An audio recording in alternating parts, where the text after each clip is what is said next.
ஆனால் அந்த சூழ்நிலையிலும் போர்த்துகீசர்கள் இந்த அளவுகோலில் வித்தியாசமாக இயக்கிறார்கள் என்று கருதப்பட்டனர். ஒரு உதாரணம் சொல்லணும்னா, வாஸ்கோடகாமா வாடிக்கையா இப்படித்தான் செய்வார். போர்ச்சுகீசியர்களான வாஸ்கோடகாமாவும் இப்படித்தான் செய்வார்.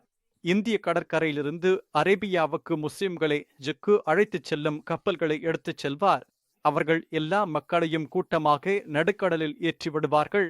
பயத்தை ஏற்படுத்துவார்கள். பயத்தை உருவாக்குவார்கள். அவர்கள் சொல்வதை கேட்காத மக்களின் மனதில் மிகவும் மிகவும் விரைவாக அவர்கள் இந்த முனையங்களை நிறுவத் தொடங்கினார்கள். மற்றும் கடல் சக்தி மற்றும் பீரங்கிகளை பயன்படுத்தி அவர்கள் அவர்கள் அவர்கள் அவர்கள் வைத்திருந்ததை கொண்டு இந்த வலையமைப்பை உருவாக்கினார்கள். சுமார் முதல் 130-140 ஆண்டுகள் வரை போர்த்துகீசர்கள் இந்திய பெருங்கடலில் மிகப்பெரிய கடல் சக்தியாக இருந்தார்கள் என்று நான் சொல்வேன். இது அவர்கள் எந்த எதிர்ப்பும் பெறவில்லை என்பதை குறிக்கவில்லை.